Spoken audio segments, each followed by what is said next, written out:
know me, then you know I love a good debate. Welcome to the debate team. And today I have another one for you guys. Professor Dave Explains versus Whitsit. I have seen Professor Dave's videos on YouTube, and he makes great entertaining videos, but I've never heard of Whitsit. And on the topic of flat Earth, I mean, I'm 90% sure the Earth is round. Oh my God! I still leave some room open for some debate, like we're about to find out. If you're new to the channel, subscribe, hit that notification bell to get notified whenever we post new videos. And without further ado, let's get right into this debate. Go ahead. Okay. So we're here to talk about flat Earth versus globe Earth. Austin is going to pretend to defend the flat Earth. He will do so with two tactics, which I will undermine right now. First, he will pretend that the default position is that it's just totally flat. Just observe and see how flat it is. So the burden of proof is on the globies to prove it is a globe. No, that's false. All of observations since antiquity have only make sense on a spherical Earth. Looking at the sun, moon, stars, only makes sense on a sphere. That's how we've known the Earth is a sphere for 2,500 years. Furthermore, if you deny a globe, most things don't make any sense. Day, night, seasons, weather, tides, Coriolis, geological phenomena like volcanoes, earthquakes, technology, communications, simple things like line of sight increasing with altitude, terrestrial motion, gravity. None of it makes sense if you deny that the Earth is a globe. Speaking of gravity in particular, I know that Austin will be very eager to talk about his electric gravity bullshit. Here are some reasons why that is stupid. He cannot derive 9.81 meters per second squared. He cannot explain why this value is based on Earth's mass. He cannot explain why G varies precisely with Earth's radius and your altitude. Despite electromagnetism being both attractive and repulsive, he cannot make anything significantly massive fall up. And no, his little middle school science project with a piece of styrofoam doesn't count. He cannot explain why there's no discrepancy in the motion of objects with differing properties, paramagnetic, diamagnetic, ferromagnetic. Cannot explain why there's no difference in activity over differing substances of different conductivities, grass, sand, water, concrete. He cannot explain why things fall at the same rate regardless of elevation. His electrostatic field dissipates with elevation until it disappears, yet things still fall. So, Austin, this is the default position. This is the position that correlates with all observations and every nook and cranny of our knowledge about the physical world. If you would like to make a case for the contrary, feel free to do so. I think I would probably agree with that. Although, I mean, when you look outside, everything is flat. I think over, like he said, 2,500 years of science, I think the burden of proof is on the flat earthers to prove that it is flat. And make sure to bring quantitative predictions. The second tactic he will use is because he knows the flat Earth is so unbelievably indefensible, he will try to obfuscate by turning it into a discussion of geocentrism versus heliocentrism. He does this because he relies on using word salad about esoteric topics in modern physics, like relativity and certain experiments from the 19th and 20th centuries. Unfortunately, though, for him, geocentrism utilizes a spherical Earth. That's right, the Ptolemaic geocentric model that was used from antiquity until Copernicus uses a spherical Earth. So if he would like to change the topic of the debate completely from flat Earth versus round Earth to geocentrism versus heliocentrism, I'm willing to entertain that if he first admits that the Earth is a sphere. And he has to mean it. If he is unable to make that concession, I will continually drag him back to very simple, naked eye observations and basic logic that prove the Earth is a sphere without any understanding of physics whatsoever. Number one, the observations of the stars. In the northern hemisphere, the stars rotate counterclockwise. In the southern hemisphere, they rotate clockwise. This makes absolutely no sense on the pizza land. Why would the sky be rotating in opposite directions just depending on where you're standing? Also, why can't we all see the same stars? If you have a line of sight to a star, you should be able to see it. Both of these make perfect sense on a rotating sphere. You have two celestial poles, and the Earth is rotating, and then we can't see through the Earth. That's why you can't see certain stars. So in the north, can't see Southern Cross. In the south, can't see Polaris. Speaking of the Southern Cross, in order to get the pizza land, he has to take the point that is the South Pole and unwrap it to get the perimeter of the pizza. And that results in total absurdities like these three people all looking at the Southern Cross at the same time, despite looking at completely different directions. That makes no sense at all. Again, on a sphere makes perfect sense where south actually means something, and they're all looking at the South Pole. Number 2, day and night and regions of illumination. This is very bad for the Flurfies because in the winter months, they need to take the sun all the way out to the periphery of the disk, and that would result in most of the pizza being dark everywhere most of the time. Of course, in reality, the opposite is true. The edge of Antarctica in these winter months is illuminated almost all the time. So how does the light get all the way over there? And then you don't even have to go all the way to Antarctica. You can go to Ushuaia, which is at the tip of South America, where people live, and that must be illuminated around 70% of the trajectory, while places like Point Barrow, Alaska, experience 24-hour night. In order to try to explain this, they have to make light do things that it doesn't do, and in fact, flat earthers do not ever try to explain this at all. It gets even worse if you go all the way to the South Pole. There is a 24-hour sun there, which completely obliterates the flat Earth, as flat earthers themselves admit. And that is why a rich person lately has been offering fully paid trips to the South Pole so that flat earthers can see the 24-hour sun, and they are all busy crapping their pants trying to make excuses to not go. Once again, on a globe Earth, this makes perfect sense. Day is when you're facing the sun. Night is when you're facing away. Pretty simple. Number 3, Southern Hemisphere causes trouble. For years, flat earthers have been pretending that there are no direct flights in the Southern Hemisphere. This is wrong. There are many. Sydney to Santiago is one of them. And this goes both ways, nonstop, in both directions over the Pacific Ocean. And then we have the Antarctica Cup Ocean Race, which is a boat race that circumnavigates Antarctica. They go all the way around every year. And neither of these things make an ounce of sense on a flat Earth. You would have to have for the flight, the Sydney to Santiago takes this incredibly enormous arced path instead of going the straight line path, and neither of which could be done in 12 hours anyway. And then the boat race would have to go around the entire world, always steering away from Antarctica instead of towards it, which it doesn't do. So all of these observations are very extremely basic, intuitive ways to prove that the Earth isn't flat. Okay, these all obliterate the flat Earth. They prove without a doubt that the Earth is a sphere. Every single one of them does this. Austin is unable to discuss any of these topics. He has no ability to explain any of these observations on a flat Earth, and so he will desperately try to pivot and turn this into a debate about geocentrism versus heliocentrism. Unfortunately, that's not the topic of the debate. If he wants to have that debate, that's totally fine. He must simply concede this debate that we're having now, admit that the Earth is a sphere, and then we can talk about that completely separate other topic about whether the spherical Earth moves or not. All yours, Austin. Perfect. Wow. That was a pretty good opening statement.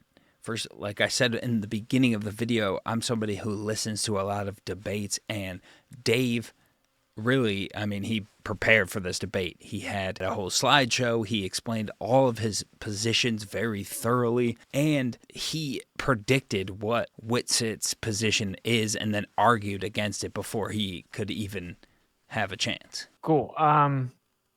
Yeah, I didn't really make a PowerPoint, but I'll just use the classic one here if you can pop it up on screen for me. So yeah, it's our position is that the Earth is a geocentric stationary plane. This feeble attempt to separate the conversations is disingenuous. That the Earth is stationary, it's in the center of the universe. None of the kinematics or dynamics, even of geocentrism, is exclusive to sphericity. That is just a get out of jail card because he will not be able to defend the claim that we're moving around the sun. To very quickly go through some of this, falsification is independent of replacement. And so what always happens is people don't defend the globe. They just want to ask millions of questions to the flat earthers. And somehow if a flat earther doesn't know the answer, then all of a sudden the globe model becomes true. And then of course the burden of proof is the one making the positive claim. And then shifting the burden is making the other person prove why your claim isn't true. So if I read a book and say all these fairy tales exist, I don't have to prove that unicorns don't exist. Very simple concept that gets overlooked consistently in this debate. Oftentimes we get what's called a straw man fallacy. People say that this is what flat Earth is, and they point and laugh, and no one that I know thinks that it's a flat disk in a solar system. That's ridiculous. Hopefully we can prevent these, but these are the typical fallacies used. Of course, a straw man fallacy, which we just discussed, ad hom, attacking the person. Instead. I mean, that is what Dave used to dismantle the flat earth. So if Whitsit doesn't agree to the map of the flat earth, he's going to have to say what he thinks it is. The argument credentials, oh, you're not qualified to talk about this, appeal to what everyone else thinks, appeal to authority, poisoning the well, begging the question, shifting the burden of proof. These are always used. Everyone was taught the Earth's a globe when they were young. That doesn't mean it's true. So let's just quickly go through the basic claims here. Claim 1 is that the Earth's a sphere with a radius of 3,959 miles. The second claim is that the Earth is spinning, tilted, wobbling, revolving around the sun, shooting through the galaxy, that's then shooting through space. That is a positive claim. And then the third one is that the Earth is in the vacuum of space. The heliocentric model has the burden of proof for these claims. So attempting to remove the burden and pretend that it's just automatically granted to you at the beginning is not how logic works whatsoever. And then one would say, wait, isn't saying the Earth is flat a positive claim? It is, of course. And so then we would have the burden of proof, and we have fulfilled that, right? Actually, this right here is a specular reflection. Any convexity or concavity of the water, if it was curving, you wouldn't be able to get a specular reflection because it will cause what's called a diffused reflection. If we move on here, we have actually verified the Earth is flat in many ways. Radio waves can be sent over 10,000 miles. Amateur records show that they're sent thousands of miles at all frequencies far beyond the geometric limitation of the globe. Here we have a distant mountains observed from 167 miles away at less than 1,000 feet. So the target hidden height should be almost or over 11,000 feet, but the mountain's only 12,000 feet. We should only be seeing roughly 1,000 feet of the mountain. Clearly, that's not the case. Here we have another one, 168 miles. Target hidden height is almost 12,000 feet, and the elevation is entirely 12,000 feet. So we should not see the entire mountain. This is a major problem because you're going to have a problem trying to invoke refraction here, and hopefully you do. This used to be the world record longest distance line of sight. Of course, that means you're a direct line of sight to what you're observing. The world record for the longest photo. Here we have a target hidden height of 16,000 feet, and the top of the tallest mountain is 12,000 feet, which means that the mountain should have been thousands of feet below the curvature. Here's another one, 271 miles. Again, the entire mountain should have been obstructed by over 3,000 extra feet. Here's another one, 250 miles. You get the idea. Over and over, the mountain should be obstructed, except for just roughly 800 feet here. Here's another one, 241 miles. The entire mountain, almost the entire mountain should be hidden. And then it goes on and on and on. Here is a very important observation that everyone ducks away from. If you look in the top left here, you see you can't see the mountains. These are called Canigou Mountains. You cannot see the mountains. So when people say, can you see, will you be able to see forever if the Earth was flat? That's a ridiculous straw man. Even within a globe paradigm, you'd have to admit you can't see forever because of something called attenuation. The light gets absorbed into the medium. We cannot see the mountains until the sun gets behind it due to the intensity of the light from the sun. You now get a silhouette, and we can see the Canigou Mountains. These should have been completely obstructed. You can buy a plane ticket right now for 2 specific days of the year, and you'll know that you'll see the mountains because of a silhouette based on where the sun sets. So I guess refraction is just colluding with the calendar and with the atmosphere to make the Earth look flat over and over. Of course, as a silhouette, refraction affects light, not the absence of light. Here to address his straw man about the geocentrism thing, these are projected onto a plane. These are literally azimuthal projections. So to say that it requires sphericity is ridiculous. Here we see that all the paths of the planets fit right within a Ferrocell magnet torus field. Okay, what a coincidence. And to address this misnomer that sunsets are impossible on a flat Earth and they just go behind the curve of the Earth, that is also not true. Here we see the sun disappearing above the horizon with a horizontal line blocking the bottom of it far above the horizon. This is proof that the sun can disappear up above the horizon due to atmospheric conditions. Of course, we have tons of assumptions when it comes to the military that the Earth is flat. Specular reflection, again, I'm going to kind of speed through these, but specular reflection, you see that just a small concavity or convexity in the water actually causes what's called a diffused reflection. You'll see here in the left. So you actually need a flat surface to have a specular reflection. We see these over long distances consistently. So we'll just skip over here. So, and then of course, the globe claims that the horizon is a physical, tangible surface, and it is not. It's literally a horizon that is apparent. That's why it is where the sky appears to meet the ground. So here we can get into some of the specifics here, but of course, also on a globe, the horizon should drop down and away from you as you increase altitude. What we see in reality is it rises with us, which is a major problem. So long story short, the entire globe model depends on the accuracy of the claimed radius value. And if that radius value is wrong, the entire model is wrong. So in closing, what I'm going to say is, again, falsifications independent of replacement. The literal default position is that the Earth is a stationary plane. The globe says, well, yeah, but it's so big it looks flat, and it's so big that based on the angular rate of motion, you can't tell that it's moving. Could that be true in theory? Sure, but that is a concession that the default position based on empirical evidence and observation is that the Earth is a stationary topographical plane, hence why we utilize it as such for all military technology, etc. Therefore, to make a claim that everything is antithetical to that, you objectively and logically have the burden of proof. And then we'll get into a lot of the things that he mischaracterized my arguments regarding throughout the debate, hopefully. But yep, there you go. Okay, thank you. What was the first particular topic, maybe that Dave you want to poke around? Well, Austin is denying this idea. He's insisting that the default position is the flat plane, empirically, observably, everything observable. Okay, so explain the observations from antiquity that I told you. How are you getting the I hope the debate doesn't get like bogged down in this, because I don't care who the burden of proof is on. If you have the proof on your side, if you have the truth on your side, then it should be relatively simple to prove. Sky to rotate in opposite directions depending on where you're standing. Let's start with there. How observable is that? How does that fit with your default? This is what always happens. Instead of providing evidence that the surface is curving, you're saying, well, but if it's not, then how does this happen? No curved surface. You said the default position, flat plane. I'm asking you on your flat plane, explain the observations of the celestial sphere. In the north, you get counterclockwise rotation. In the south, you get clockwise rotation. Explain that to me on your default flat plane. Explain it. Yeah, so the counterclockwise and clockwise direction is super simple. It's based on looking different directions. Your better question is, why does it go around a singular point, is what you're trying to say? No. I'm asking about the direction. I'm asking about the direction. Just looking opposite directions would make them go the opposite directions. They all go east to west. If you put a clock on your ceiling, which way can you face to make the hands go counterclockwise? Tell me which way you can face. Not analogous. The stars drop. It is though, because the hands on a clock. You don't get it. Right? You don't get it. The stars drop due to perspective, so we're actually looking out towards them, not directly up. Which depends on your latitude, right? Depends on your latitude. If you're at the equator, they're going from horizon to horizon. Wait, do you agree that if I was looking out and something was spinning one way and then I looked at it from the other direction, it'd look like it was spinning the opposite way? No, it wouldn't. It wouldn't. Okay, that's why I said, you just said, if I put a clock on the ceiling, right, which way, I'm asking you, which way you just said, if something is spinning one way and you look a different way, it'll spin another way. So I'm asking you, put a clock on the ceiling. Which way can you face that'll make the hands appear to go counterclockwise? You obviously don't comprehend what I'm saying, Dave. I think you don't understand what I'm saying. Do you agree that things will appear to drop due to perspective?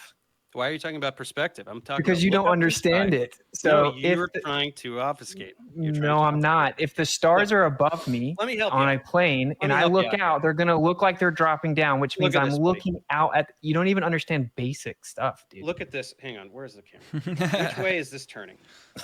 Which way is this going, buddy? Which way is this going? I don't know. Which way is it going? Yeah. Which way is it turning? Who cares? What cares? Why are you obfuscating away from what I'm saying? No, I'm talking about exactly what I'm talking about. Is this going clockwise or counterclockwise? Come on, just give me the answer, buddy. You can see it. To be fair, the webcam is mirrored, so it might be. It is. I think so. So I don't know, and I don't see what's the relevance. I see it going counterclockwise.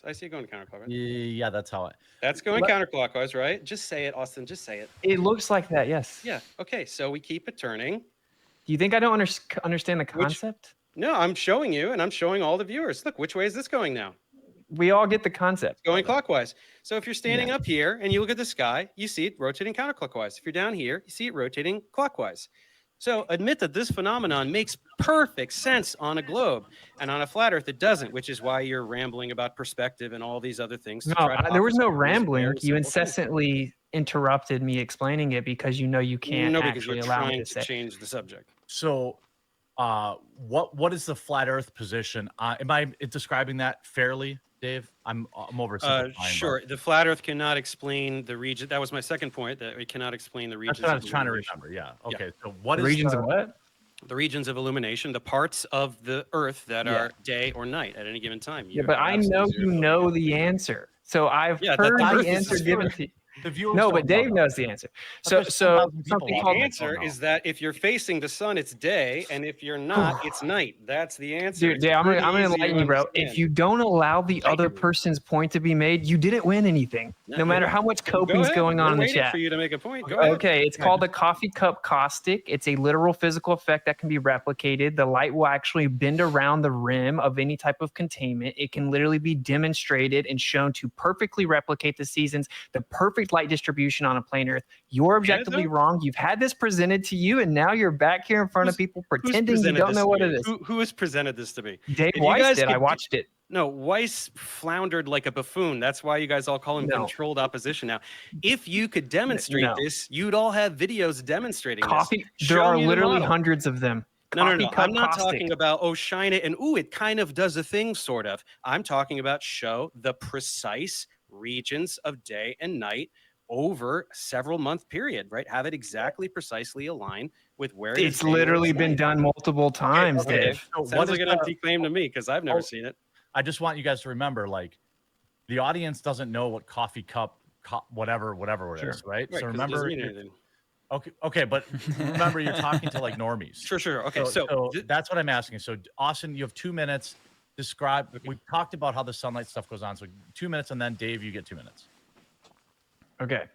So if you type in coffee cup caustic, which I will literally look, I'll share the screen. And Dave has been shown this in Stay on his top. debate. Stay on point, though. Stay on point. Oh, okay. I am. Yeah. I am. Answer my The- question. Yeah. Oh, okay. Just Google coffee cup caustic. If I have a coffee cup, if I took the lid off of my coffee cup and then light was shining in from the window, what will happen because of the rim is the light will hit inside the coffee cup and wrap around the entire rim. I can take this little flat earth model right here and do it live. I'd have to cut all the lights off, and since the windows are open, I can't. So it's very simple to explain it. There you go. It wraps around. Now, if you apply this to a flat earth, you will be able to perfectly replicate the distribution of light that gives us day and night, depending on the proximity of the source of light. It's easily done. Everyone knows that, and you can look it up. If you're new to that, that's fine, but just look it up, right? And I've never heard of this before in any flat Earth debate, so this is new information to me. And the way that we determine sunset time is with the equation of time, which uses the apparent sun. It uses the mean of the apparent sun. So we don't even use the globe model and a physical location of the sun to determine sunset time or day and night distribution. In the real world, we use the equation of time. So you can replicate this on a flat Earth. It goes in the globe Earth and flat Earth basket. It isn't exclusive to either one. Now, how does this? And I'm going to kick it over to Dave after this question, but I watched his debunk video, which is a little bit older, but has a zillion views. So congrats on that. But there's like, let's say you have this coffee cup caustic, right? And his claim is that there's like perpetual night, daylight in this spot and perpetual night in this spot, right? Am I representing that accurately? yes, near the solstices, there are places with 24-hour night and 24-hour day. So how does that figure into this? Yeah. Look, okay, I'll share the screen so everyone can see it. Okay. Does that work? We'll just do that. So, Yeah. so I gotta find which one it is. Here we go. Okay. I got you. Okay. If you see here, this is a demonstration of the coffee cup caustic. Okay. That's what this is. So if you look, you put a dome over at the top of the flat Earth, you're going to take a light source. It's going to give you see the distribution of the equinoxes and the solstice right there below it. Now watch what the light does. Now look at it wrap all the way around the outside. Okay, this is called coffee cup caustic, meaning if there was a container on the Earth, it would literally have to do this. It would have to do this. And yes, all the mathematics has been shown, and I could pull that up if I need to. Well, so the math has been shown. I want to give, while you pull that up, I'm going to give Dave 3 minutes to respond because we went over. So I want to give Dave, I'm kind of keeping it rough, but just try to keep some. So I want to let Dave respond to Yeah, this. I don't need 3 minutes. It doesn't perfectly match. It's just a very hackneyed demonstration that kind of sort of makes a shape. They're not showing any kind of actual model that directly correlates with all the positions.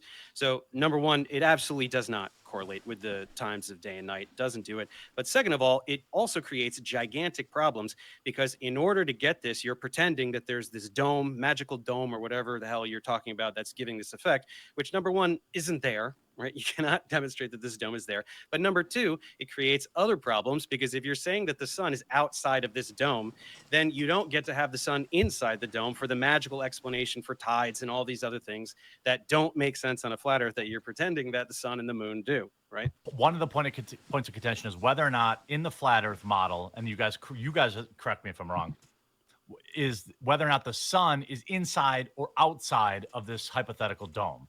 Because in one case, it's responsible for the tides and this, that, and the other. And then the other case, it's responsible. What is it? Tides and what did you? Storms, everything. Yeah. Right? Coriolis. So what is storms rotate in opposite directions depending on the hemisphere? Everything. Oh my gosh. So okay, all right. So Austin, I'll give you.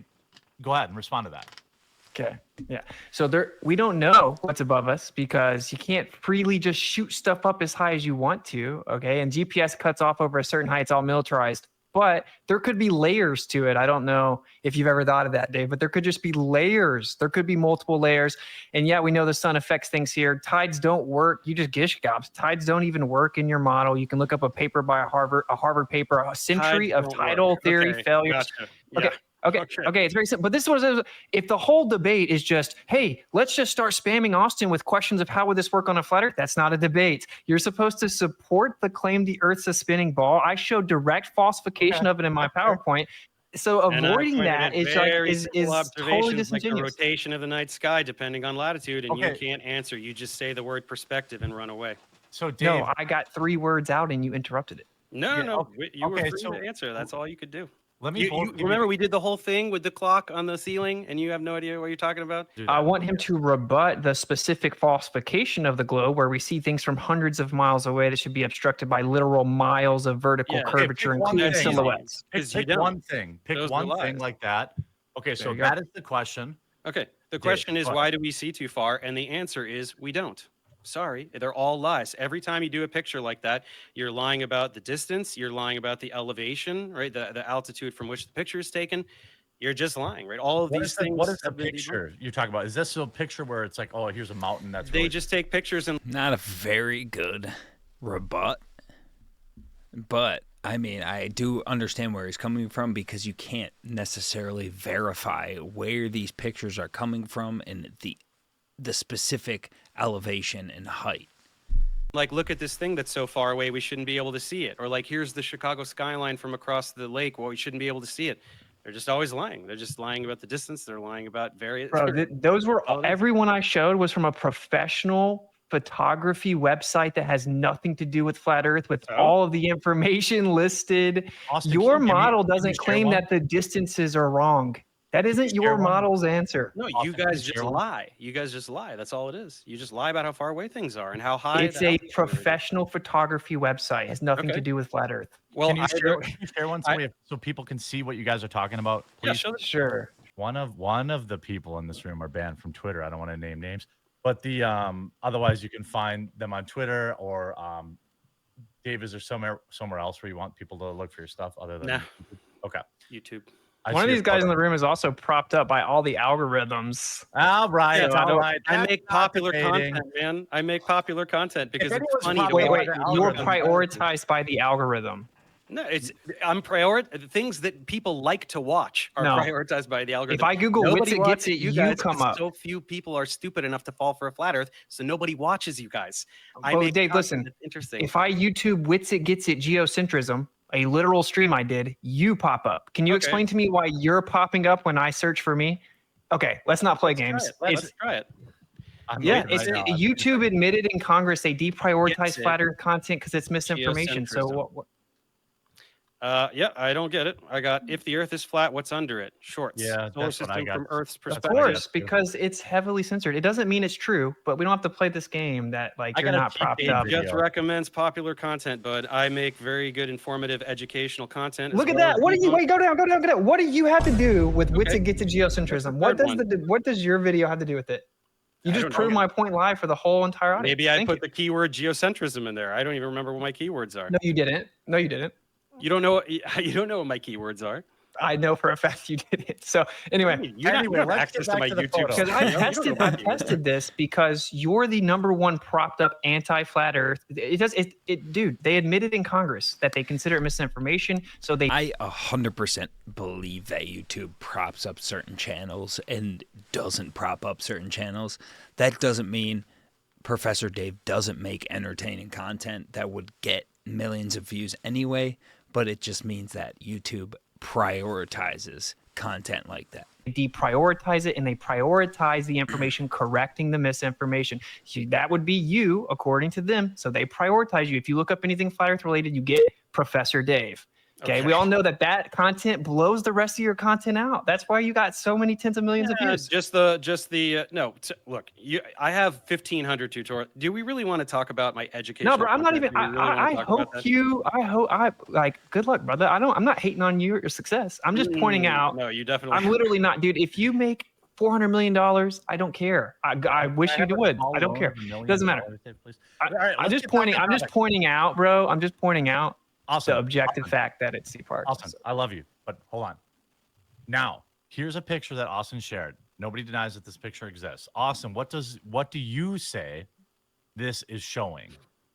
Now, remember, I keep bringing it back because people who are watching aren't as balls deep as you guys both are. In the Yeah, but they're able to understand and follow a conversation, Jeremy. What does it show?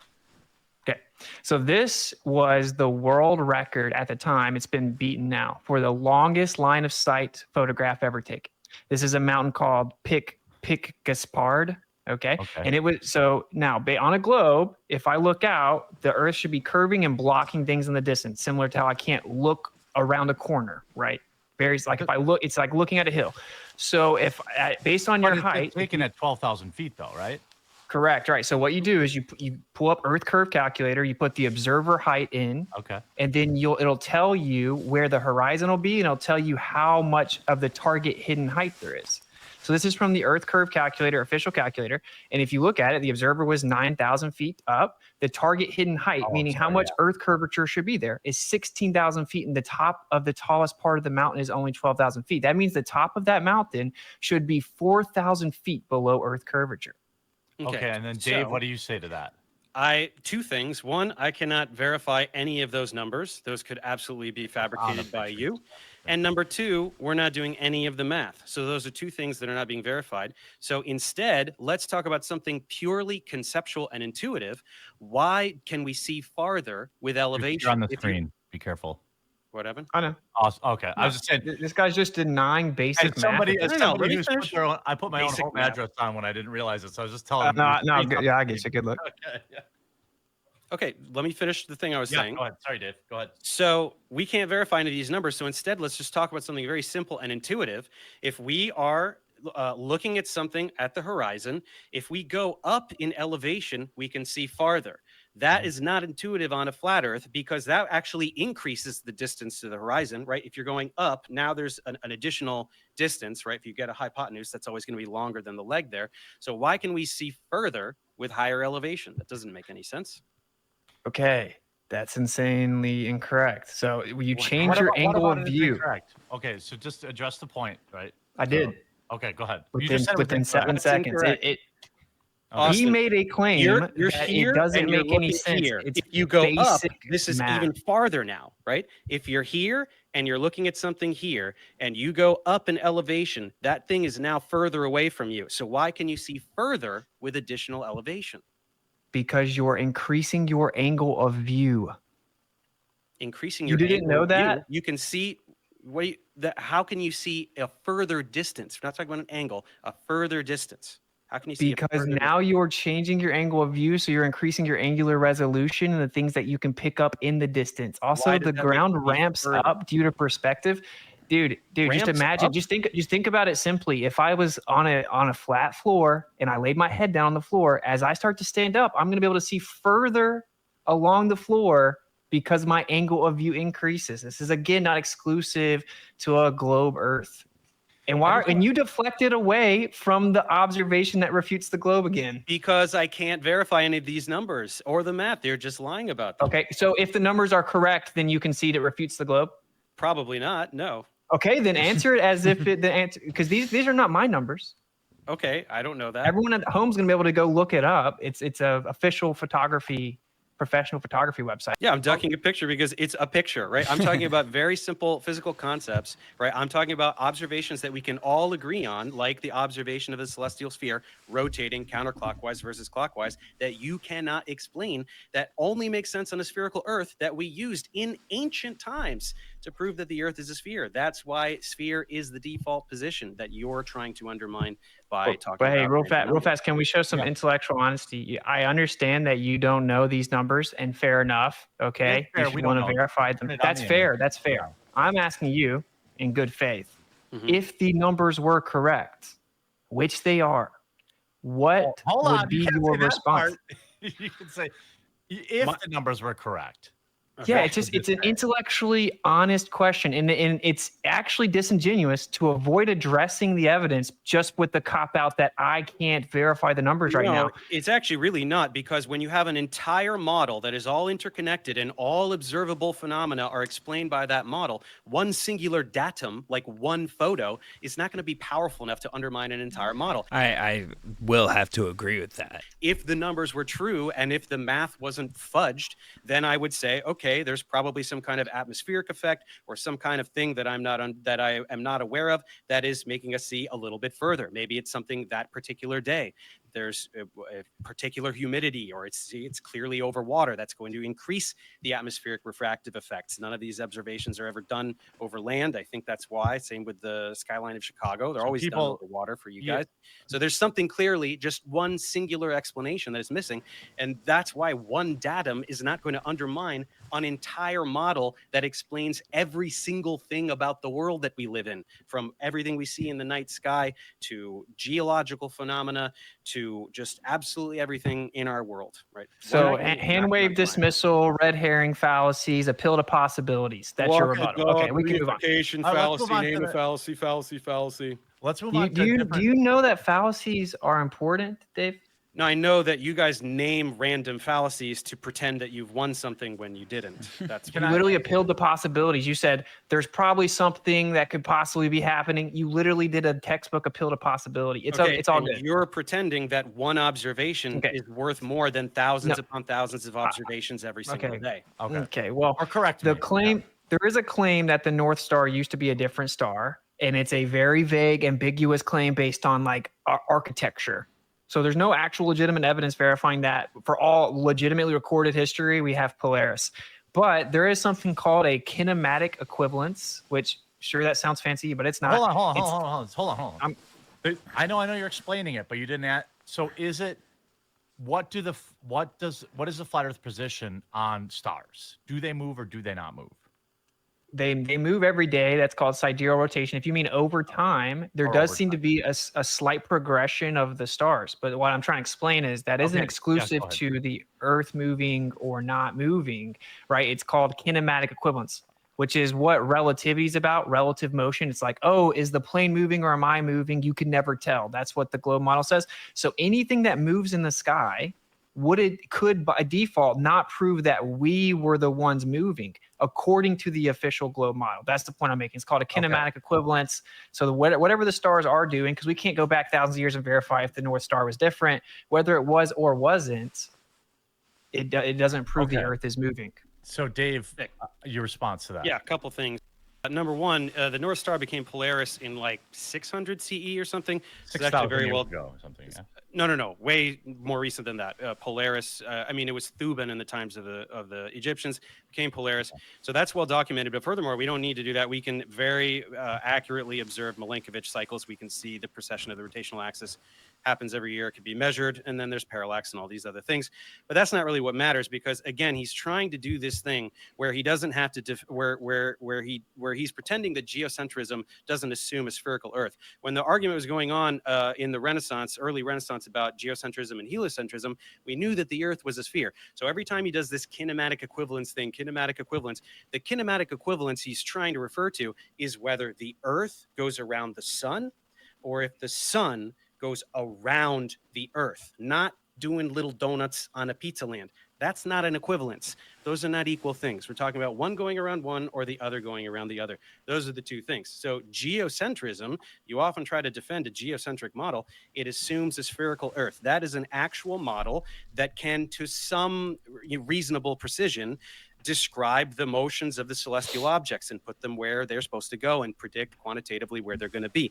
Flat Earth doesn't have that. You don't have any model. You don't have any way of saying this is where the planets are going to be. This is when an eclipse is going to happen. Any of these things. You absolutely cannot do any of those things. That's why I told you in the beginning, if you want to defend geocentrism, that's totally fine. We can talk about how we know that the Earth moves, which is a completely different topic from knowing whether the Earth is round or flat, because geocentrism uses a spherical Earth. Okay, response to that, Austin. Okay, so what's happening is I'm specifically addressing the singular point, and you're gish galloping. No. So, like, you want me to address everything you just said, right? Like, for one, kinematic equivalence has nothing to do. How about this? Just I'll throw it right back to you real quick. Why is geocentrism exclusive to the Earth being a sphere? Because it's a model that works. Flat Earth doesn't work. It doesn't explain anything we see, like the observations of the celestial sphere that you keep running away from. You cannot explain why the stars rotate one way in the north and the other way in the south. You cannot explain that. All right, I'm going to take my time back and let me respond to everything you said, because you didn't answer. So the answer is that it's not, because with everything you didn't answer. That's fine. You didn't. You just started talking about star trails again. So with everything going on in the quote unquote universe, you said universe wouldn't exist. No, maybe not as you've defined it, but with everything going on, all the quote unquote planets, everything moving around, the Earth's shape doesn't matter. You just project that relative to your projection. You create a transform relative to your projection or your assumption of motion. Observations of the night Buddy, sky. I let you finish. Chill out. Okay. So let him finish. Let him finish, Dave. So the truth is that all observations have shown that the Earth is stationary. We have the cosmic microwave background, which showed anisotropic inhomogeneous distribution of energy, which is the exact opposite of the heliocentric prediction, and intersected on the Earth. The 23.4 degree axis was on a non-local observation. Dude, define word salad. You're just using words. You're trying to had pretend. That bottle of ranch. He literally had that bottle of ranch there the entire time waiting to use that as a prop. And that cosmology. I don't know if that's funny or that's insane. Proves the Earth is flat, then all cosmologists would be flat earthers. Do you have any idea how insane you sound? No, it's not. You're pretending to understand cosmology. You're pretending to. What did I say that was word salad, Dave? No, I'm saying it's word salad because it is word salad. I said that was word salad. We're talking about the shape of the Earth. You're defending a flat Earth, which we figured out it isn't true in 2,500 years ago, and you're trying to talk about modern cosmology to try to talk about this when you can't even explain naked eye observations of the stars in the sky. Okay, look, they're directly related. The idea is that the Earth is a tilted, wobbling, spinning sphere that revolves around the sun. The alternative is that the Earth is a geocentric, stationary plane. Both of those are directly related. Sphere, that is a stationary sphere, was the alternative. Prior to heliocentrism, we thought that it was a stationary Stop interrupting. sphere. Hold on. You keep going off the rails. I got to bring you back to what we're talking about. But one thing that is what I found fascinating today was the idea of the ice wall or Antarctica. There's a lot of craziness around that, because what I thought, just being unbiased, trying to be unbiased, but I guess being honest, that is very hard for me to believe. Because people can literally go to Antarctica. It's like I watched a lot of Flat Earth video. I told you guys before, I watched almost 8 hours, and I was like, these bastards better show up, because I spent my whole Saturday watching Flat Earth videos. But like, I was watching like the Antarctica thing, which is a common talking point, and people go there all the time. So what is the Flat Earth position about the rim Basically, that's what people in chat are asking. That what's going on the edges? People in in the chat. flat Earth, and then Dave, I'll give you a chance to. Is that okay? I'll give you a chance to respond to that. Okay. All right. First of all, to address the first part. I'm cool with asking questions. That's the natural response because flat Earth is so out of left field for most people. Yeah. But that's more of like a normal conversation thing, not a like he's supposed to be debating me thing. But it's all good. Okay. I'm pretty chill. I mean, I can let you guys just go at it too if that's what you No, want. it's cool. I'm gonna answer your question. Okay. This is the typically held position. You cannot freely and privately explore past the 60th south latitude, okay, which is a ring around the outside. So to independently and freely identify and verify what all is out there is not possible. Do people go there? Yes, you can go on approved guided tours. Most of the time, it's like just a couple locations. They say it's super dangerous. I have a friend that was this is anecdotal, but a former NASA employee was stationed there for 6 months. He's a flat earther. It's admittedly the highest elevation on Earth. So when people say ice wall, I mean, there are videos and pictures of what you would call an ice wall. It's the highest elevation on the Earth. Hold on. Highest elevation on Earth in Antarctica? Highest average elevation. So not like Mount Everest, the highest average elevation Average. of a continent. Okay. That might Yeah. So we're saying we don't know what's there. And oftentimes people get this straw man. It's like flat earthers say you can't go to Antarctica. People go there all the time.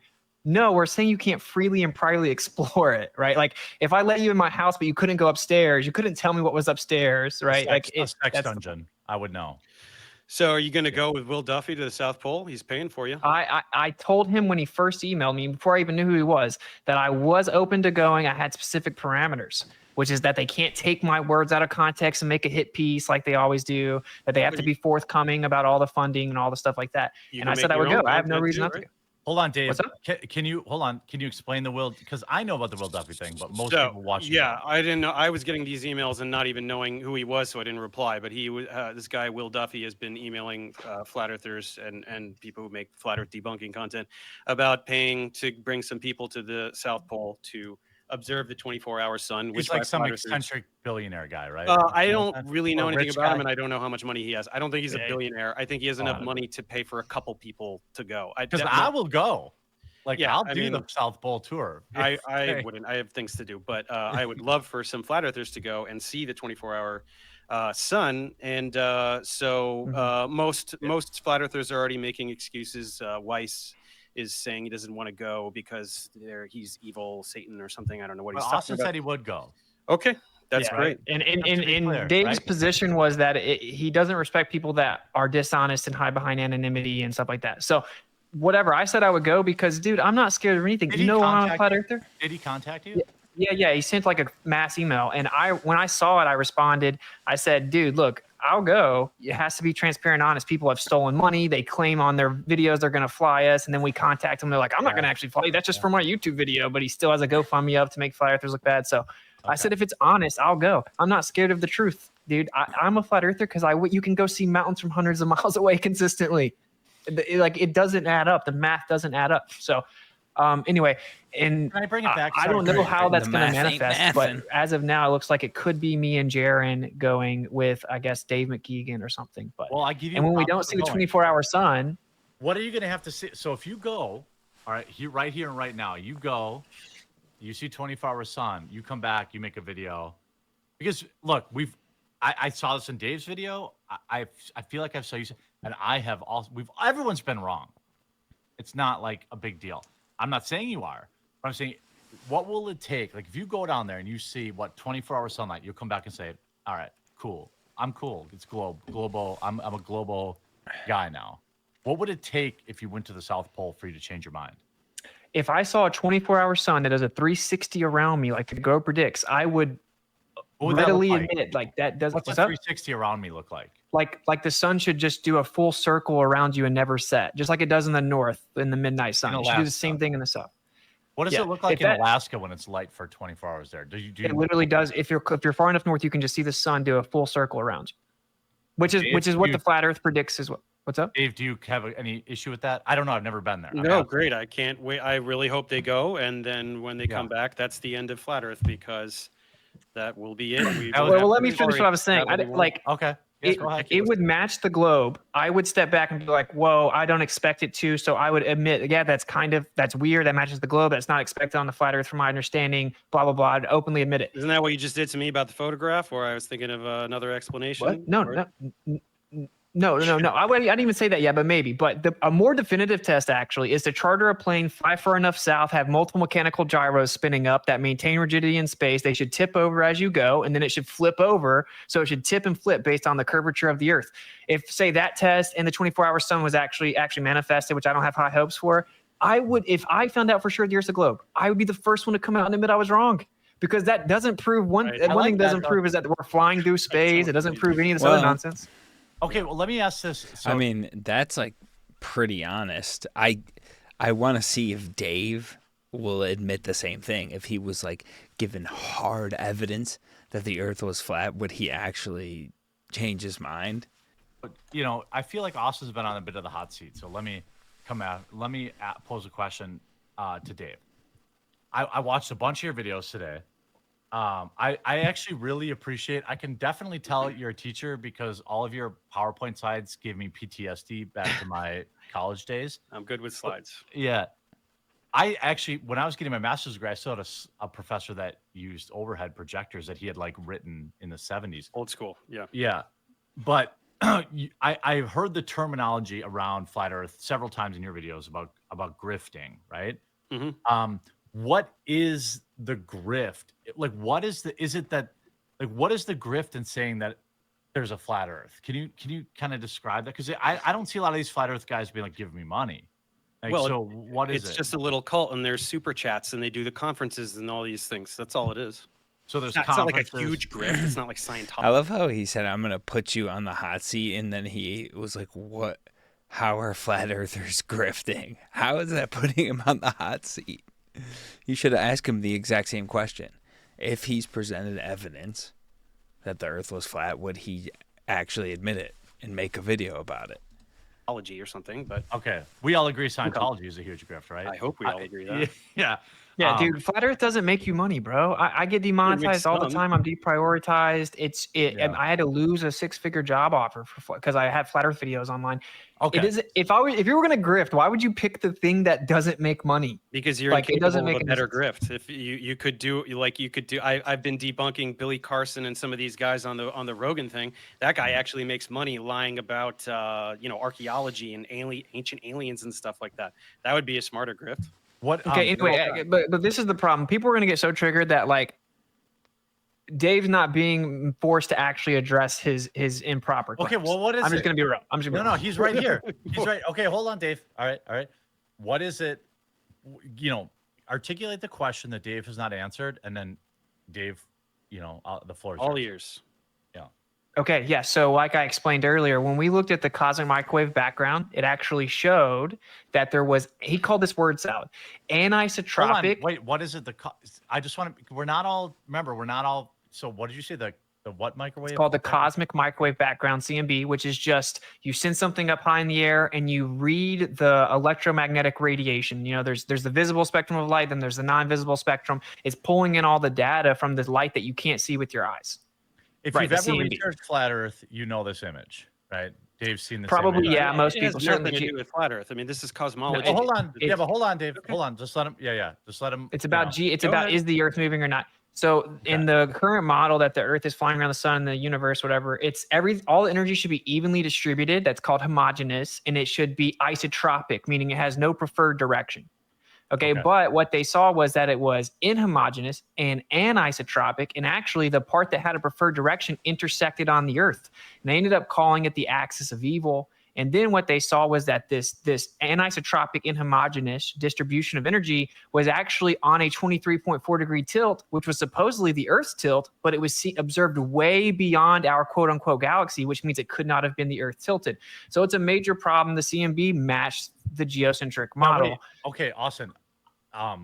So you're talking, so this image, right? The CMB model, right? You're saying, how does this, one thing I'm a layman, so I feel like I'm speaking for just regular people who are watching. What about this should Dave talk about when it comes to the sphere heads, the So when you talk about the microwave, whatever, how does this relate to flat Earth? Is what my question is. This is just about if the Earth is geocentric or not. If the universe is geocentric. Okay, so that's a different conversation then, right? Because it's not though. The planet it's not could though. be yes, it is, because the planet could be a sphere but still be geocentric. It right? could be. Yes, that's right. Okay, so it is different. The point is that the mainstream model we were all inundated with was that the Earth is a spinning globe. So the alternative is that the Earth is a stationary plane. And what always happens is the people that believe in the spinning globe, they want to avoid the burden of proof for both of those things, curvature and motion. And if they think they can say what's an eclipse, then somehow they don't have to explain all the evidence that shows the Earth's not a spinning globe. And that is illogical. Austin, how do you explain eclipses? You brought it up. I didn't bring it up. So well, I don't know. This one up first. I mean, let's not jump topics here. Okay, I'll shut up. You're right, Dave. Thanks for keeping me in line. Yeah. You can go whatever we want after this, but no, this is what Austin relies on. This is why he's so incapable of doing. But what does it supposedly prove? I'm sorry. So what does that the Earth's in the center of the universe? Got it. Okay, Dave, respond. Okay. So no, it absolutely doesn't. Otherwise, cosmologists would all agree that Earth was at the center of the universe. Right? This is all freely available information that you're finding on Wikipedia. If this demonstrated what you're saying it does, that would be the consensus among people who study this for a living. It is not, and that doesn't do what you're saying. You're just saying it does. This is what you do, right? You need to talk about esoteric aspects of modern physics because your viewers don't understand what you're talking about and they just believe you, instead of talking about very simple things like, which I want to keep bringing you back to. Why is it that people looking in different directions can all see the Southern Cross at the same time? Very simple, intuitive things. These are what we should be discussing. Sure. Okay. So hand wave dismissal, appeal to consensus, and that is true. I will say, a lot of people, including myself, have had no idea what he was talking about at all, and with just a little understanding of basic physics, the average person isn't going to grasp a lot of these terms and what he's talking about. You're just lying about what it says. You're just lying about what it says. You said if it said what I said, all the experts would agree. The consensus is that there is no the consensus is that there's homogeneous. The CMB is homogeneous. This is common knowledge. The consensus is that there's no legitimate explanation that's agreed upon for it. And it was originally rejected and then redone and showed the same unexpected result and then done again and shown the same unexpected results. That's the actual truth. But, I will say that that is a fallacy, just appealing to authority. If this were true, then all of the experts would agree. That's not a good argument. If there isn't a legitimate consensus answer from your paradigm, doesn't matter. When you want to keep talking about the stars, you said look different directions. Just like when Dave Weiss was talking to you, he tried to tell you magnetic declination's a thing, and you called that jargon and said that wasn't a real thing. You're just making up words. I didn't say he made it up. I just said he's saying magnetism for no reason because it has nothing to do with what I was talking about. How is magnetic declination going to allow you to see the same thing by looking in different directions? Explain. You go ahead. Go ahead and ask the man what Weiss said. We're going to see that you didn't follow him then either. And that is that you're talking about directions. You're invoking cardinal directions. Mm-hmm. How do you determine your directions? So if you're going to use a compass, according to your paradigm, when you get to the south, the magnetic declination gets way worse. Why do I need a compass? Can I use geographical phenomena? Can I point in a particular geographical direction by known landmarks? Don't we know on a map? How do you know the exact? First of all, when you're looking at the stars all the way to the Southern Cross, what known landmarks are you going to use? Anything on the tips of those continents. What are you talking about? You're standing at the tip of a southern continent. Look, I'll give you, let's say you're off by a degree or two. Okay, fine. We're looking a little bit this way, a little bit that way. On the graphic that I showed you, they're looking in completely different directions, all seeing the Southern Cross at the same time. It doesn't make sense. You can't. First of all, it's not a degree or two, Dave. It is dozens and dozens of degrees. If you go far enough south, it is actually 179 degrees at one point. Meaning, how far south? Very near the magnetic pole? Yeah, in your paradigm, which your magnetic pole's in the ocean. But the point is dude, if you're going to say I'm looking south for sure, you're relying on magnetic declination corrections. Okay, but that's the point Dave was making. You hand wave dismissed it. It's just a fact. I can go outside of my house and look north without looking at a compass because I know which way north is on a map. Do you use a compass every day to orient yourself? Or do you just know which way the cardinal's directions are? Yeah, but in the north we have Polaris to go off of, right? No, and we no, have no. like On a map, on a street, walking around the street, you've got a grid of streets. You know which way is north. Do you need a compass to do that? Well, actually, if you use the compass, it will show you different directions over time. I'm asking you, how do you verify south? Use geography. Dude, how did you verify the exact cardinal direction of different geographical input? Okay, but let's just anyway. You don't understand that point apparently, but it doesn't matter. Even or if you're just desperately pivoting. No, dude. You said that it wasn't a real thing, and now you think it wasn't a real thing. I said you're just bringing up magnetism for no reason because you think that's going to save you. It's almost verbatim what I said. How else? You're saying the only other way to verify it is to look at geography. Dude, okay, you're pretending that if I'm looking at what I know is south on a map, that I could somehow be pointing basically north or near north. Is that really how much of it's just distortion you think is physically possible when you're just using a map to look south? You don't just use. Okay, I'm trying to explain to you that in your paradigm, in the South, the magnetic declination gets crazy. In theory, could that be true? Sure. Where does it get crazy? How close to the magnetic pole do you have to get in order for it to get crazy? How close? Wherever you're viewing the Southern Cross from is far enough south that the magnetic declination is a significant factor. Is it though? Because it's not really that close to the magnetic pole. No, but it can still be 40, 50 degrees magnetic declination in your paradigm. No, yes, you can go to magnetic-declination.com and look it up. The other thing is there's something called an azimuthal grid. So we actually see the world in a little azimuth grid. That's how we measure it, right? That's how we measure the stars. We take our zenith, and then we take elevation measurements down to our azimuth. So it gives you a little dome. Now, when you actually run this through a software, you will see that if you had a bunch of stars circling over top of you and you had this little limit of vision that was a dome, you'll actually see the stars appear to converge at a point where they're actually not converging and circle around that point. We have replicated it, so we actually expect it. The problem is we need to verify the exact cardinal direction to even put that input into the software to know for sure, to give you a flat Earth model you all beg for, and it is impossible to 100% verify the cardinal directions that far south. So hold on. All right, okay. You have no such model. You have no such thing, or you would have shown it. You would have all been celebrating it in all your videos. You can't. We've shown it. We have shown it.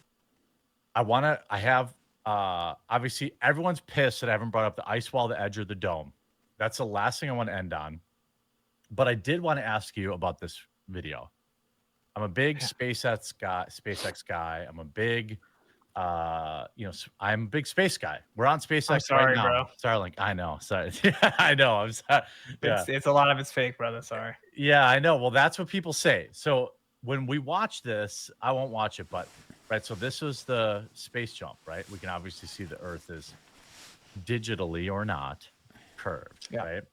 This guy, jumps out. This is when I think flat Earth, I've actually, because I watched this video like in real time because I'm a space dork. Keep that in mind when we discuss, not that my opinion matters, it's really the viewers' opinions that matter. And then I'll ask them in 5 minutes. So I want to bring up the conversation. Actually, you know what? Is there something that either one of you, Dave or Austin, that you really want to, like, I fucked up and I didn't talk about it because you've already given a bunch of your time. Should we not talk about the ice wall and the edge or the dome? Dude. Well, I think I already addressed that. We can't freely privately explore there. It's highest elevation in the world. Some people think that's what it could you be. Talk about. Yeah, you can all go to. Well, you can't fall off the edge of a lake or a pond. We don't know what's beyond it. Could there be more land? Sure. Could there be something containing it that touches down? Sure. We literally can't freely and privately explore it, so we don't know. It's kind of like saying, do you fall off the edge of a lake though? Like, no, Antarctica would serve as the shore. Make sure you go to the South Pole with Will. Make sure you get over there. I'm in. So can we address the Felix thing though, since you brought it up? Go ahead. Okay, so he's talking about the diver, right? The Felix. Yeah. Mm-hmm. Yeah. So it looks like the Earth is a ball, obviously, an extremely small ball. He's in lower Earth orbit here. He's not. No, he's not. He's 180,000 feet up, so that's actually very low. And this was sponsored. Real fast. This is sponsored by GoPro. So this is a GoPro fisheye lens. If you look at the video, the angle from inside the cockpit or whatever you want to call it, you can actually see the horizon's flat. So Neil deGrasse Tyson himself came out and addressed this idea that like people think that Felix was so high that he could see the curvature of the Earth. That's from the cockpit. That doesn't look flat. No, that's not. That's from outside, still using the GoPro. Well, that's exaggerated. You can admit that is exaggerated curvature. Yeah. It's on the curvature is still there. Yeah, it's on a squish. Well, you say that, okay, but according to even Neil deGrasse Tyson, you would never see the curvature of the Earth from that height because you'd only be 2 millimeters above a typical blown up beach ball or whatever. But what about that? The point that's important here is I've heard Dave say, and I don't watch Dave, so I'll be honest with you, bro, but like I listened to a few minutes of it earlier. I heard you say something. You should watch your debunkers, dude. That's time well spent. No, I've watched some of his older stuff. Okay. It's all the same stuff, bro. But anyway, so this is the problem. Obliterating your position. Yeah, for sure. Yeah, with all straw mans. But look, this is what I want to point out. Dave said that this guy was in his balloon and it maintained the momentum due to the conservation of momentum with the spin of the Earth. So when he fell out, he maintained that momentum. Yeah. Felix Baumgartner landed like dozens of miles in the opposite direction. Well, he accelerated though. When you watch this, he did not. I mean, he did not maintain his position, right? Yeah, but if you're spinning underneath him, why would he fall in the opposite direction? The opposite direction. What's going on while he's falling? Is there no interaction with the atmosphere? Is there absolutely no change in what's going on? Well, there's not much atmos up that high. You could say once he got down, he started drifting. If that's what you want to claim, I mean, I actually looked at the weather data. It seemed like there wasn't much wind. I'm pointing out that your claim that he was just following the Earth is patently false. He fell like 40 miles in the wrong direction. Okay, well, on a that flat is Earth, the curvature of Earth. Straight up and straight down, so it actually obliterates your position. I don't know what you're gloating about here. What? I didn't know this on was a flat Earth, Earth going video. straight up and straight down. Why would there be any discrepancy in where he lands if it was a flat Earth? Okay, it wouldn't obliterate my position. We can both agree now it has something to do with wind, and your claim that he was just falling with the Earth is ridiculous and stupid and like satellites, not true. Ridiculous and stupid. That's obscene. But I think much more importantly, these people should lead with the best evidence. That's a pretty crazy fact. If you jump from lower Earth orbit, if you jump out, you would imagine the Earth is spinning in a certain direction and you would land going with the spin. You would land a certain amount of miles with the spin. But to land 40 miles in the opposite direction seems pretty crazy. What you absolutely can't explain is why that guy fell down. Oh my gosh. Oh my God. Yeah, the gravity conversation. Electric gravity. Let's do electric gravity. Yeah, let's talk about it. Because he has weights when he's more dense in the air and he went down. What is weight? It is mass times gravity. Mass is volume times density times downward acceleration. Gravity is little g, which is just downward acceleration, 9.8 meters per second squared, which you falsely claimed that we can't derive, but you can do that with a kinematic equation, strictly a kinematic equation. Get me 9.81 meters per second squared without using the mass of the Earth. Literally, you can do it with a kinematic equation. It's also been done with see it. Where is it? Yeah, initial height, velocity, and time will give you the same exact 9.8 meters per second value. That's just the effect. Did you know that 9.8 meters per second squared is just the effect? It isn't even like the claimed cause. What do you mean the claimed cause? It's a value. It's an acceleration due to the mass of the Earth. That's why G changes with radius, with elevation on different celestial bodies. That's why G is different on the moon. It's different on Mars. You think that's all fake, of course, but So, very, very simply, you cannot explain why things fall down. You just can't do it. I can. You can't. Everything. It's more dense than the air, and so the question would be, why is there up? Why does it go down? Why is it down? That's your question. It is less dense too. The air above it is less dense. Should fall up. Why is it? What? The air above an object. You're more dense than the air. It doesn't matter if the air above you is less dense than the air below. Why does it go down? This air is less dense. In fact, this air is even less dense than this air. Why does it go up? Okay, why would that mean it goes down? What do you mean why that mean? Because the mass of the Earth. The mass of the Earth is the things fall down. Dude. Helium. Why does helium rise? Because it's less dense than air. There you go. It's less dense than the other air. Gravity pulls the air down more than the helium. That's the what same you reason think. a beach ball goes up in the air, in the water. You're just reifying your belief, and this is what's even funnier. Reify. How is it reification? I'm not doing anything abstract and turning it. Yeah, because you have a concept. You have a concept of gravity in your mind, and you're attributing concreteness to it, and just assuming it's true by treating the concept as if it's actual. Because I know that it's exclusively an effect based on mass and not electromagnetism, as you pretend. You absolutely cannot cannot use electromagnetism to explain anything that gravity explains. You can't. I've never said electromagnetism. There's a downward electric current on the Earth. This is actually another falsification of the globe. We have a electricity uniform. and magnetism we are have not part of the same thing. What do you mean, not electromagnetism? we have a vertical electric field on the Earth, and it has a 100 volt per meter increase. It's equipotential increase. It's a vertical electric field. It's a vertical electric field, and it's uniform. And so we have 100 volts per meter. Now that's impossible. That's impossible. It's not. Does it increase 100 volts per meter? No, it dissipates with elevation, which is why Felix can't be falling down due to electromagnetism. Does it increase 100 volts per meter? For like 100 meters. And then there's the dissipation. No, your model claims it's up to like 50 miles. Okay, look, even if whatever you're so wrong about everything. Why doesn't anything fall up? Austin, why doesn't anything fall up? Electromagnetism is both attractive and repulsive, right? So some things are attracted to the Earth. Why isn't anything repelled from the Earth? Why doesn't it fall up to the other Gaussian surface or whatever you want to talk about? Why doesn't it fall up? So first of all, radial distribution of a sphere would not allow you to have equipotential parallel surfaces that are 100 volts per meter. Why does it? No, I'm finishing my point. Then I'm just letting the audience hear the conclusion of the point. Let him answer.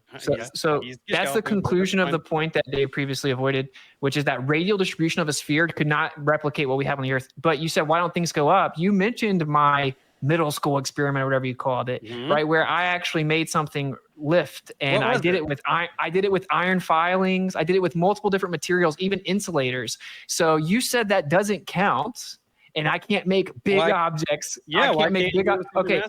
Hey, did you know that physics scales? The bigger an object is, the more charged particles there are in it, right? So the effect should be greater. Why can't you do it with a rock or a person? Why don't we see anything fall up ever? Because you would have to increase the amount of, say, electrostatics you introduce proportionate to its weight, which is, again, mass, which is volume times density relative to the pressure mediation of the atmos. Wait. My question is, yum. Dude, what did I say that was word salad? All of it. You're just saying words. All of it. I'm asking you why things don't fall up.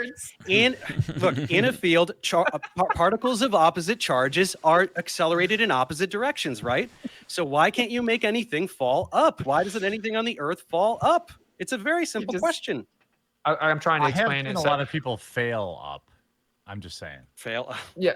I'm trying to make it. It's really a simple concept. So when you have something that has weight, that's volume times density, okay? That's mass. And then volume times density times acceleration. Little g is just downward acceleration, just an effect.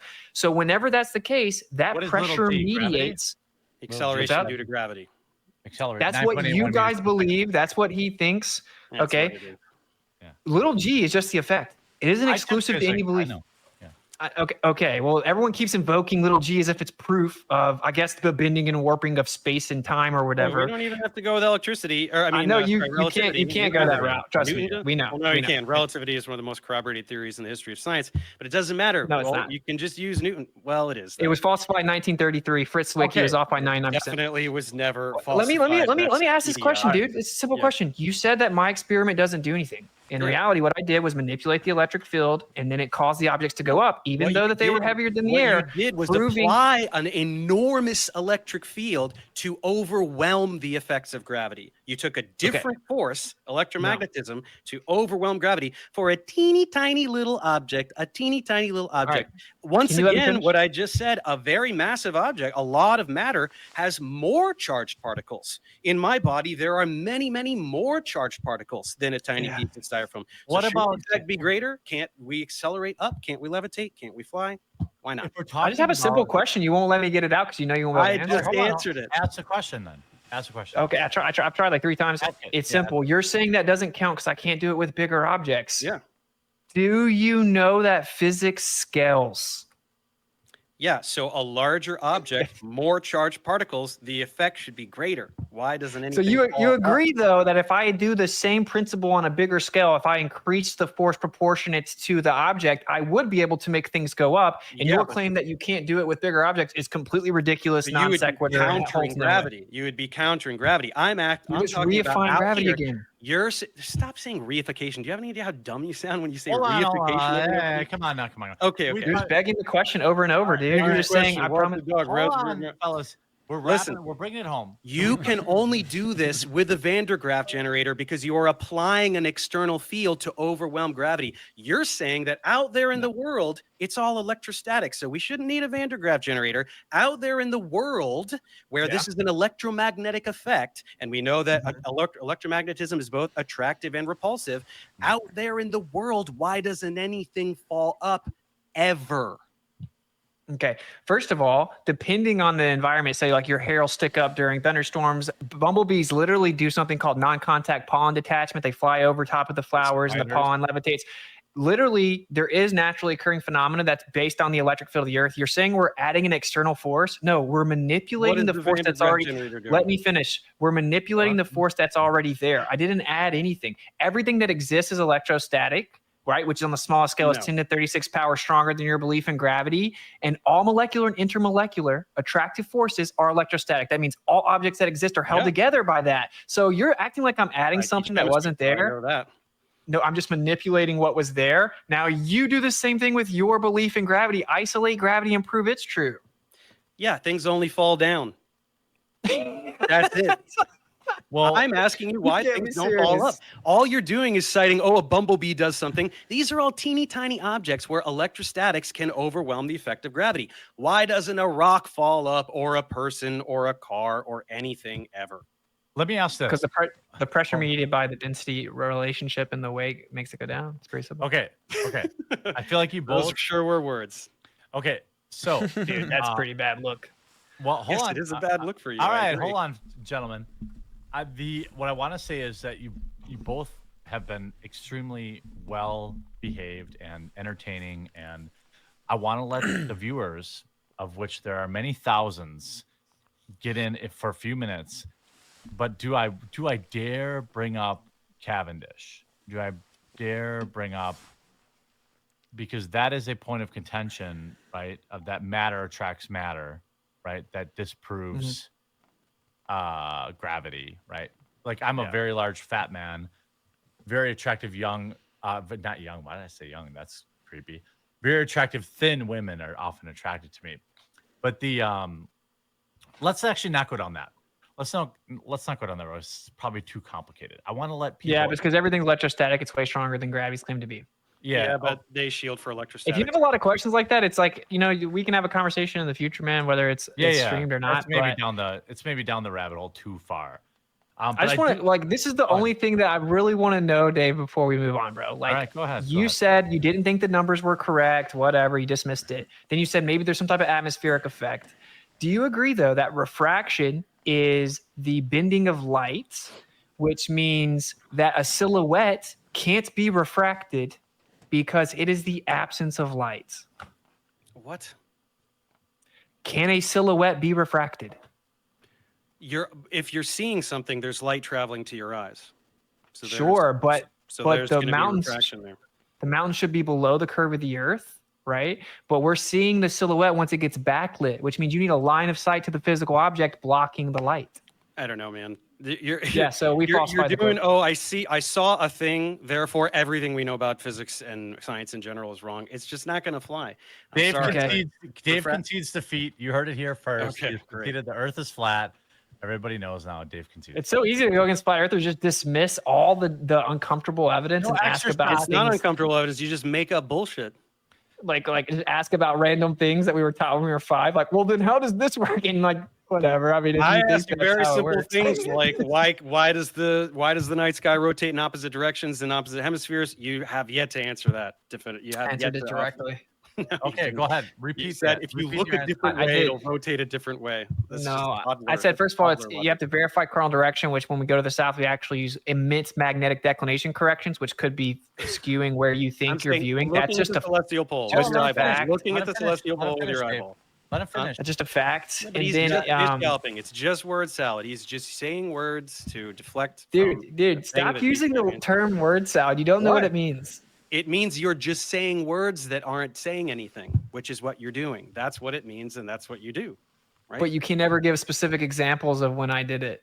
Just now, what you just did. I'm asking. I said that magnetic declination. What does that have to do with in the south? What? What does it have to do with what I'm asking you? you have to determine your cardinal direction. And then the second part is No, because you don't. magnetic declination corrections are immense in the south. You're confused That about makes what I'm it very asking you. difficult This to isn't the verify southern cardinal cross country direction. directions thing. I'm asking you about rotating counterclockwise versus clockwise. You have yet to answer that. He's in going the- all the Okay, way you need to back. determine- Just so the viewers know, hold on. You guys are both being really great, by the way. Like, you're being very respectful, and I appreciate that. Dave, I believe, is going back to his literal. The first thing I said. The very first thing he said. Yeah, the globe. This is all recorded. I tried to answer it the first time he asked it. No, He well, interrupted it's all 7 recorded. times. I've You answered said it 3 if times. I look in a different direction, it'll magically spin the other way. That's not how things work. no, If you I put a clock said on the ceiling, specific- it's gonna go clockwise no matter which way you face. Sorry, I buddy. said that we see this does require usually some visualizations to understand it. We see in a little dome. It's called an azimuthal grid. You can go to Stellarium. That's how we map the stars. We have a zenith position, an azimuth position, and we measure elevation angles. When you do that 360, it gives you a dome. That's how we view the sky. NASA themselves have articles talking about how we see the sky to be a dome. We have an equidistant limit of vision. It's like a little dome. If you were to replicate that with a bunch of spinning stars and you looked out towards the edge of this dome, it's going to make them look like they're converging and spinning around the central point, even though they're literally not doing that. We have replicated How does it. it spin the Therefore, other way we in the would other expect to see it just like crepuscular and anti-crepuscular rays. When the sun's setting in the west, it'll look like it's in the east at the same time, and the rays will converge to a point, even though it's just based on perspective. Okay. That isn't objectively a viable answer for the star It troughs. is not a viable answer. You're just saying words like crepuscular and perspective to appease flat earthers who have no idea what you're talking about, because you cannot answer how things rotate counterclockwise in one hemisphere and clockwise in the other. You know what which, anti-crepuscular rays is are? Explained perfectly by this model. It turns. You know what this way, anti-crepuscular rays and are? that's- Well, what? Tell me what they are. Go ahead. So you called it word salad, but it's just that you don't understand the terms. It doesn't Okay, matter, so- but you're just taking it's a jumble of words. It's not that each word doesn't mean something. It's not just literal gibberish and syllables. You're taking words that are words and putting them together to make a salad, like your lettuce and your croutons and your things like that. That's why I tell you of yum yum word salad. You cannot explain what is can you concede that this makes perfect sense visually, intuitively, just spatially? Can you at least concede that this makes already more did. sense than what you're saying? No. I mean, I would say that if it is exactly south, yeah, of course, that's what the globe predicts. But we So you're made the admitting, globe so you're model. admitting that the globe Earth explanation for the way we see stars moving in the sky makes more sense than No. everything you just said using random buzzwords that you. No, I didn't say that. But this Well, is the point I everyone want to watching, make I here can too. tell. Look, Dave had to deny that the default position is that the Earth's a stationary plane. It's not the default. That is a position. fact. No, That is it's literally not a fact. So That's just a thing you say. wait. Whenever we fly a plane, do we treat the Earth like it's flat? It doesn't matter. We're just flying. Oh. We're not talking about the shape Well, of the okay, Earth. hold on, We're just hold on. traveling. If it's a default If that's position. true, hold on, Allison. If that's true, as the debunkers point out, when you fly on the southern hemisphere, or why do planes take direct routes as opposed to following the flat Earth map? Because it takes the same time to fly from Australia. I think that what is the example you used, Dave? Sydney to Santiago Sydney over to the Santiago. Pacific Ocean. Yeah. Yeah, let's do this one because we didn't What's get the to it. what? Yeah, It's yeah. always Yeah. obfuscation away from the point that the Well, he actual asked the physical question. flying of the plane We're not requires a getting- we're flat not getting stationary. anywhere. So he asked the question. I was going with him. I know. I just just think it's asking. funny. I just think it's funny. All right. Okay, All right, but well- yeah, I know all the debunks. They're not debunks, or I wouldn't be sitting in this chair right now. They So, are. You can't no, explain. that okay, I'll flight. just You go can't ahead and explain it. So Santiago if you Sydney. say you fly from Sydney to Santiago, one direction actually takes significantly longer than the other return flight. How much? Then It if you doesn't though. It doesn't. it Half it an hour. objectively does. Have headwinds back way. It's like 30 minutes. That's all. No, there are flights that are up to 3-hour difference. So okay, that's a Not when I fact. looked it up. Now, everyone can verify everything I'm saying, and you can Yeah, go to 24-hour flight radar Why would it and look at the matter? data. It's You can go to impossible. 24-hour flight radar, look at the data. What you'll see is it says the plane's going, say, 550 miles per hour, right? On the globe, obviously, you just have a similar distance both ways. But if the time is different, they're obviously not going the same speed. So what that proves, right, because speed equals distance over time. So what that proves is that the data we're being given about how fast that plane goes is wrong. You can Google plane goes 800 miles per hour, and there will be articles talking about planes catching 800 jet ain't gonna streams. cut it. You're going to It- need wait, like wait, 2,000 wait. miles an hour. Okay, but planes can't. No, you don't. Sure It's you do. ridiculous. You guys. That see, distance is like triple or quadruple the distance that makes sense for the amount of time it takes. So are you going to No. pretend that there's some that crazy wind or personal tornado that makes it fly quadruple the speed to get it over the there? hurricane And also, speed why on- doesn't yeah. it go the route that makes sense on the flat Earth? Why doesn't Well, it go let me- that way? Okay, first, if you assume the Earth's a globe with a projection, that doesn't prove the Earth's a globe, and it doesn't. So you're asking me, assumption. are How the does the flight pilots work? in on it? No, the pilots aren't in on it. I know tons of flat Earth pilots. They weren't. They thought the There Earth was a are globe. no Most of their flat career. Earth pilots. That's a lie. Well, See, this okay, is what I'm hold on, saying. let You me- have to lie about stuff like that, You're dude. the one It's so lying. weird. There's no flat Earth pilots. Ask any pilot if the Earth is flat. They'll laugh There definitely is flat Earth pilots, but I'm sure there's a lot of globe pilots too. So in your face. I know They all take multiple. great circle routes. They take great circle routes that are Can a based circle on exist on a flat Earth? My wife is a pilot. no, a great My wife- circle. Does anybody want to talk to me? My wife's a pilot. Yeah. What does she think? Bring her in. She does. Dude, I have an Air Force pilot that reached out to me I of saw- 30 yeah. years. That's a Yeah. flat Earth. Cool. I the- bet that's true. Totally. I don't want to. See, I was saying you have to deny basic reality. Someone says, make Dave define one thing in detail that Austin has said is word salad. Well, he did that. I think he did do that. No, we didn't. It's not that he's using words that aren't real. It's that he's stringing together words in a way that isn't saying anything. It's just Give an using example. Scientific terminology. I can't Give an remember example. because you didn't say anything, so it doesn't really stick. Yeah. Right? When I'm Definition of trying- word salad is incoherent rambling, Yeah. typically associated with schizophrenia. So if I was saying, You don't have yo, to be chicken, schizophrenic yesterday, to do it. sunset, that, okay, whatever, dude. The fact you didn't understand the terms like anti-crepuscular rays and anisotropic and magnetic declination doesn't make it word salad. It means you I need know. to go inform yourself what the words mean. I'm saying that those words don't pertain to any kind of explanation for what I was talking about. Magnetic declination isn't going to explain away looking at an object in the sky, seeing that it rotates a particular direction, going to the other hemisphere and seeing that it rotates in the other direction. Now, You're not you're gonna get trying to anywhere with rebut my magnetic argument. declination.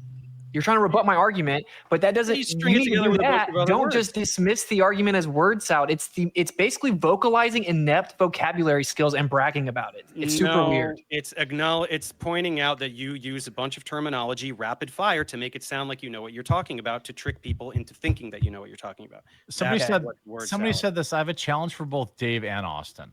Using your preferred method, model the Earth universe derived to the 9.8 meters per second.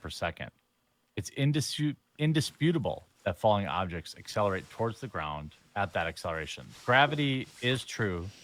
I'm a physics guy, so I think I don't want to like every question somebody asks. I don't want to like devolve into like a 20-minute, but I think Dave would say gravity, and Whitsit would say density, right? Like. Yeah. But the Everything's 9.8 intrinsically meters not, per of course. second per second is consistent. It doesn't But matter the if it's a bowling ball point or is Well, that yeah, it's it's- derived from Newton's law of universal gravitation, and you need the mass of the Earth in there. If gravity was electromagnetism, the mass of the Earth wouldn't be a factor. And Okay. Okay, well, you can get it from electrostatics. If you look at Gauss's law, there's No, you only it's a very similar relationship. But what's funny is it actually doesn't always fall at 9.8 meters per second squared. That is an agreed upon average. It's does in a close to that. vacuum. It's That's close in to a that. vacuum. No, in a vacuum it changes. There's something called gravimeter measurements, which is a vacuum sealed chamber with interferometry measuring a BB fall, and it'll fluctuate above 9.81. Right Of now it's course. decimal points, but the point is Okay. that it fluctuates at specific times when the electric field changes, even inside of a vacuum sealed chamber. So yeah, to claim it doesn't have anything to do with electric field is insane. Prove that it's space-time bending and warping, or we're winning because we can physically prove it's electric. So until you can prove another claim, you don't have the upper edge at all. It's Hold on, actually the hold other on. way Okay, around. hold on. do, Let because Dave, you let can- Dave reply. Let Dave reply. You Yeah. cannot do anything with electromagnetism to demonstrate this. You cannot take objects of differing properties, paramagnetic, diamagnetic, ferromagnetic. Why does it not matter at all what the composition of an object is? It all falls 9.81 meters per second squared, not as the average, right? I know it varies depending on altitude and radius of the Earth where you are locally, but you cannot demonstrate any discrepancy. Take any object, a bar magnet, a iron, ferromagnetic iron, anything. Show me that it does anything different than what anything else does that's neutral. Wouldn't it interact with the field in a different way? Actually, it's a drop tower test that was done in Europe at I believe a university, and they showed different elements falling at different rates. And so this is the truth, though, that the electric field that creates a downward electric current of 10 microamps per meter. So it's very small and it's very nearly constant. So we don't expect the downward pressure to change much. That's a real verifiable part of physics. I can go out and measure it and manipulate it and make things float.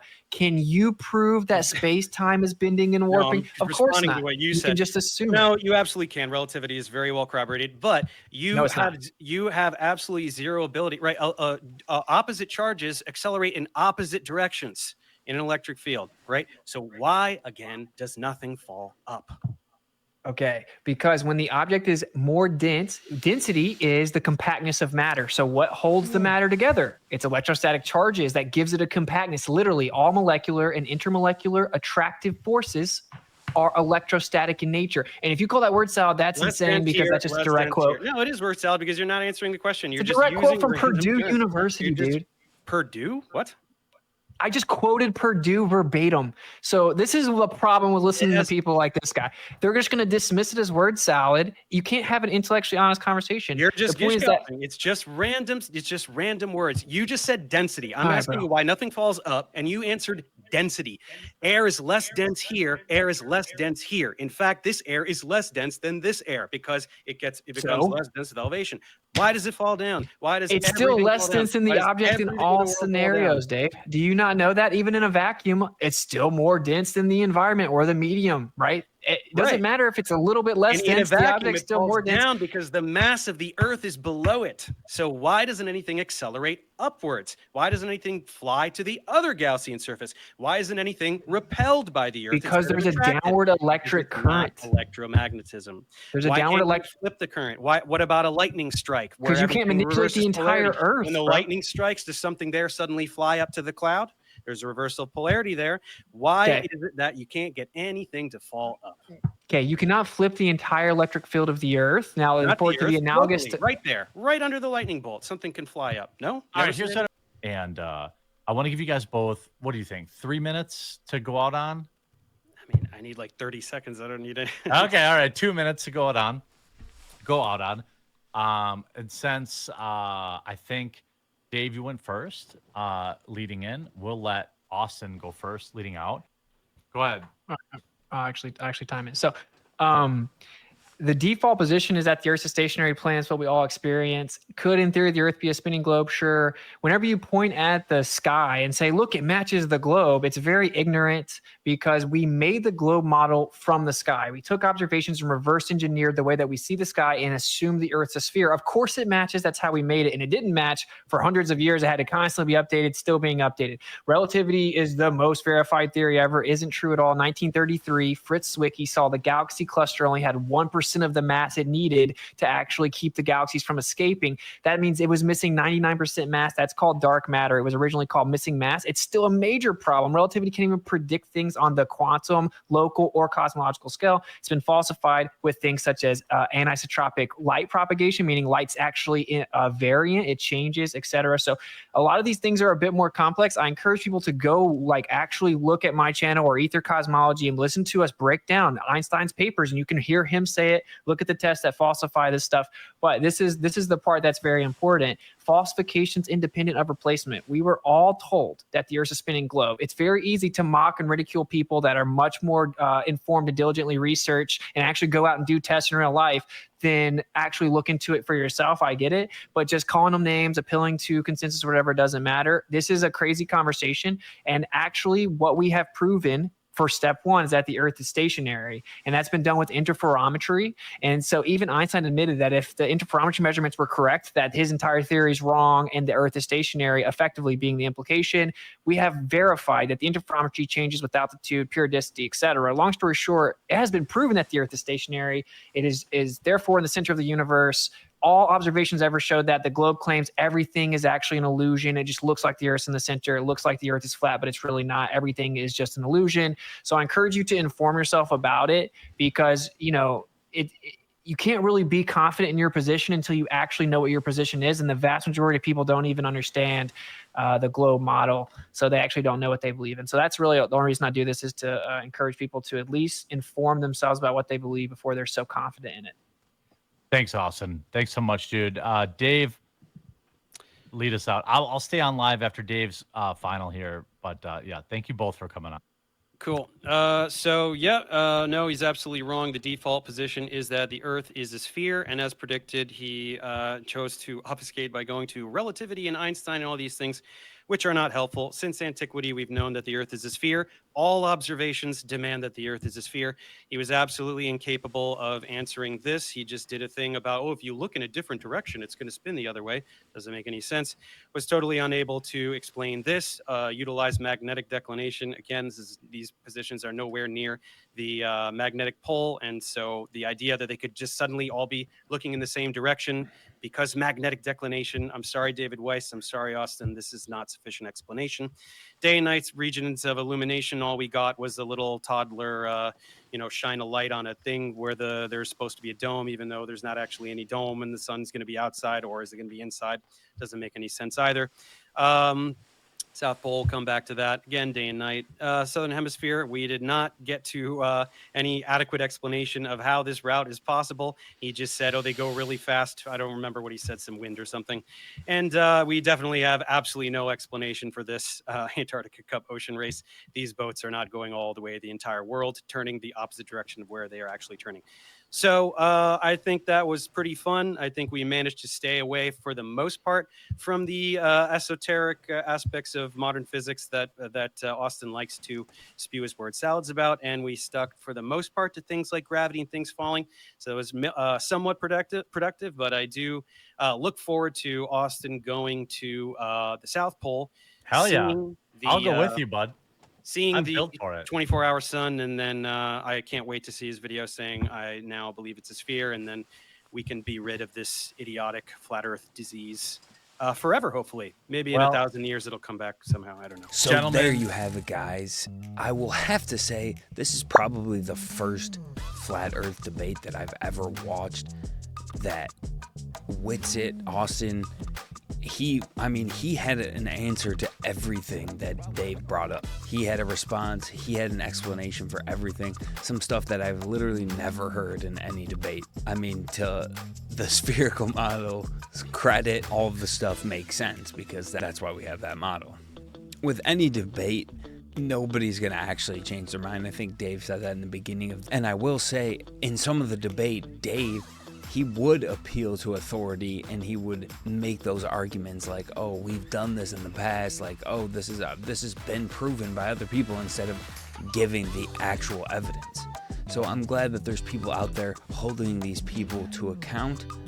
Whether or not flat Earth is true or completely insane, it's nice that they're having to come out and explain and lay out their beliefs. But I really want to know what you guys think. Who do you think won the debate? What do you guys think? Is the Earth flat or is it round? Let me know in the comments down below. Don't forget to subscribe to the channel. Thanks again, guys, so much for watching, and we'll see you in the next one. Peace.